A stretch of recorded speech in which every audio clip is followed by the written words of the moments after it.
Daí pessoal, tudo bem? Então hoje eu vou conversar com vocês um pouquinho sobre lei de Coulomb.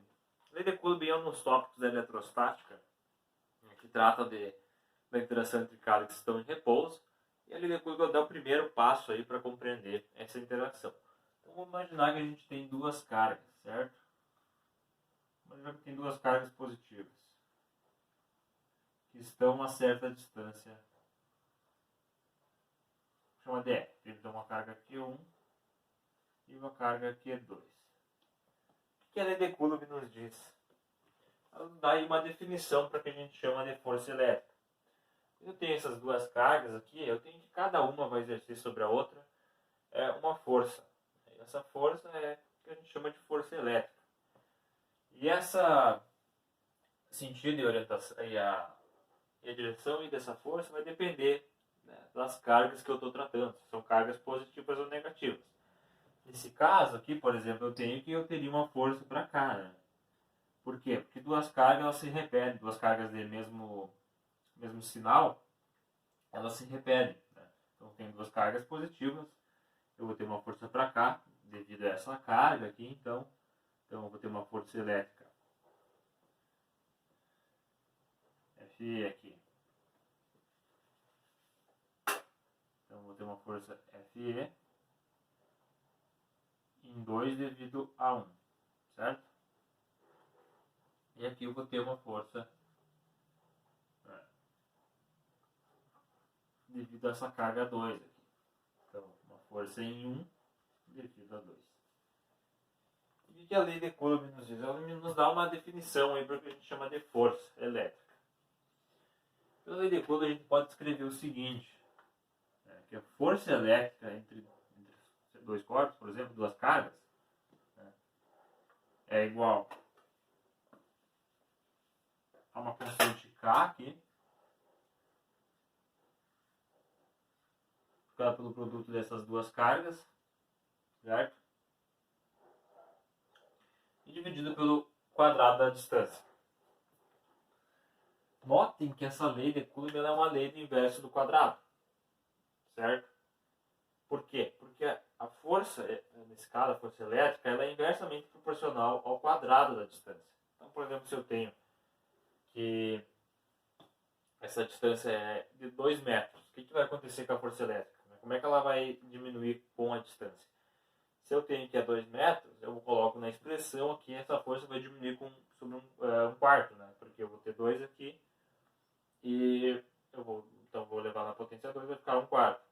Se fosse, por exemplo, 4 ao quadrado, né? É 16. Então ela tem essa relação da força aí com a distância, né, que a gente chama aí de lei do inverso do quadrado. É muito similar, na verdade é estrutura muito parecida com outra lei que também é uma lei do inverso do quadrado, que é a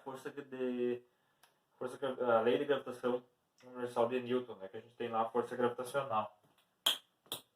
Então nos diz o seguinte, que a força gravitacional entre dois corpos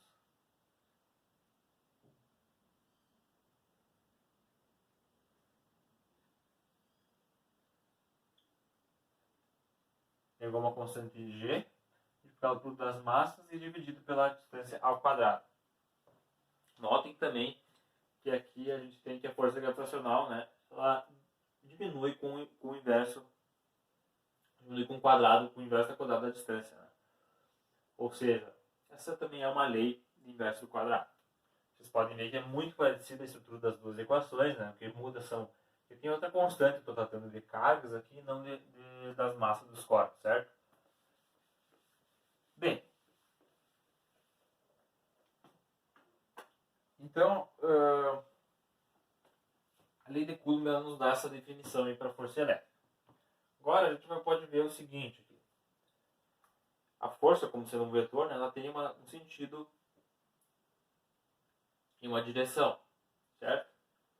Então, por exemplo, isso vai depender, né? Eu tenho que, para saber a direção e o sentido da força, eu tenho que saber qual que é o sinal da carga. Portanto, eu estou tratando de carga negativa ou positiva. Né? No caso, aqui são duas cargas positivas, e eu sei que duas cargas positivas elas se repelem, né? Cargas iguais se repelem, e cargas opostas se atraem. Se fosse uma carga negativa aqui, né? Por exemplo, ou aqui, vamos imaginar que se fosse uma carga negativa aqui, o que aconteceria? Essa força ia apontando para cá, né? Porque essa carga ia atrair essa, né? Então eu teria esse sentido e essa direção para a força elétrica. E o que é essa constante K aqui, né? Essa constante K era definida da seguinte forma. Eu vou escrever aqui. Essa constante K ela é dada por 1 sobre 4π epsilon zero. Esse epsilon zero aqui é o que a gente chama de permissividade elétrica do vácuo, certo? E tem um valor para essa constante, certo? Então eu poderia também escrever, em vez de fazer assim, eu poderia também escrever da seguinte forma. Né? Eu tirar esse K aqui, por exemplo.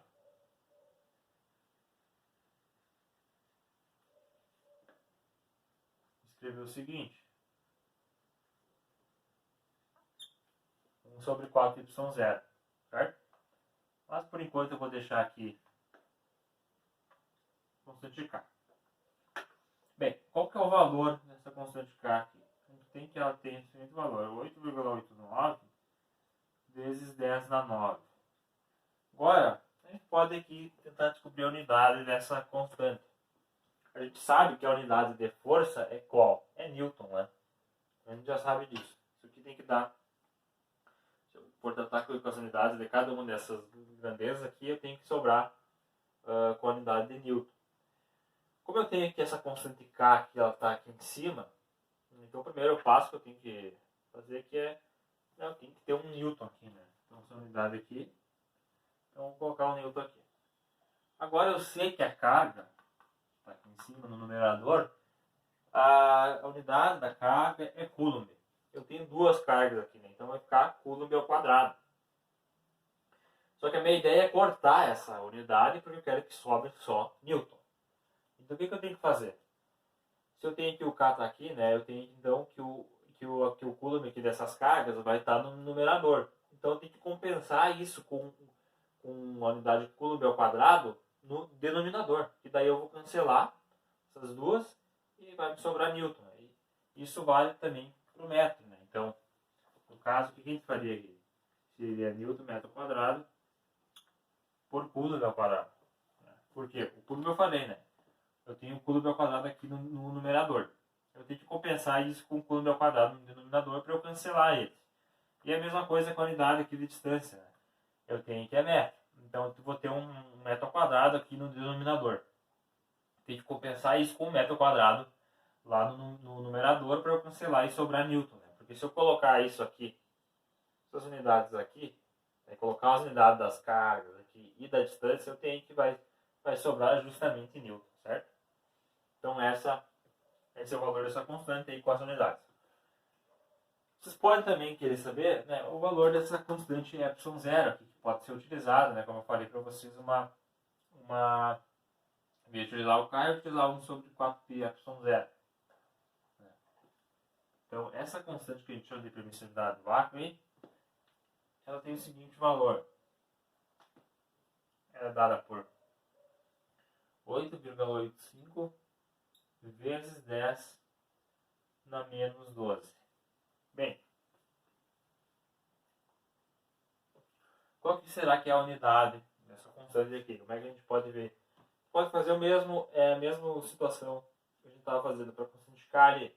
Só que agora a gente vai ter que notar que o epsilon zero estaria aqui no denominador, né? Estaria aqui embaixo. Vou escrever aqui.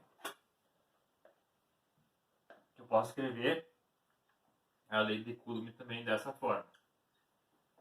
Então estaria aqui no denominador. Agora vamos ver as unidades. Eu tenho que sobrar em Newton. Né? Então eu vou ter um Coulomb ao quadrado aqui em cima. Então eu tenho que ter um Coulomb ao quadrado aqui embaixo, no denominador. É só que esse epsilon zero está dividindo, né? Então eu vou ter aqui um Coulomb ao quadrado. Eu cancelo esses dois, esse Coulomb com esse Coulomb aqui do denominador e do numerador, certo? E agora eu tenho que sobrar com um Newton, né? Eu tenho a unidade aqui o metro, né? Que é a distância ali. Como é que eu cancelo essa unidade metro? O que eu tenho que fazer? Se vocês notarem, eu tenho que ter 1 metro aqui no numerador. Como é que eu faço isso? Quando eu tiver, por exemplo, se eu tiver o metro aqui, né, o coulomb dividido por metro, esse metro que está embaixo, ele vai subir aqui, ele vai ficar no numerador. Ele está no denominador aqui, ele vai passar para o numerador. Então, se eu fizer isso, por exemplo, né, eu tenho que quando eu colocar aqui esse metro, né, a gente sabe que o coulomb vai ficar aqui, o metro aqui ele vai passar para o numerador, e aí eu vou cancelar esses dois. E da mesma forma, tem que sobrar com um newton aqui em cima. Então, o newton também tem que estar aqui no denominador, aqui na unidade. Eu vou escrever aqui assim, fica melhor. Tem que essa unidade vai ser newton metro quadrado. Agora, vamos pensar o seguinte, né? A gente já sabe aqui as unidades, já mostrei aqui para vocês a definição de força, agora a gente vai falar um pouquinho sobre o princípio de superposição, certo? Que a lei de Coulomb obedece a esse princípio de superposição. Quando, por exemplo, aqui eu estava falando para vocês de 2 cargas, né? Mas e quando eu estiver falando de mais cargas? O que eu faço nessa situação? Quando eu tiver, por exemplo, 3 cargas. Vamos imaginar que a gente tem 3 cargas. Tá? 3 cargas positivas.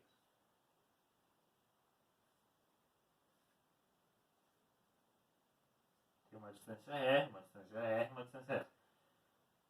Vou chamar aqui de Q1, Q2, Q3. Imagina que eu queria saber a força elétrica nesse ponto aqui. Vamos complicar um pouco, mas vamos deixar essas cargas negativas aqui.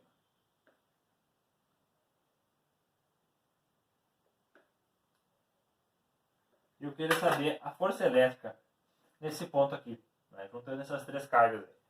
Vamos imaginar que a gente tem esse arranjo, certo? Bem, o que eu faria nesse caso?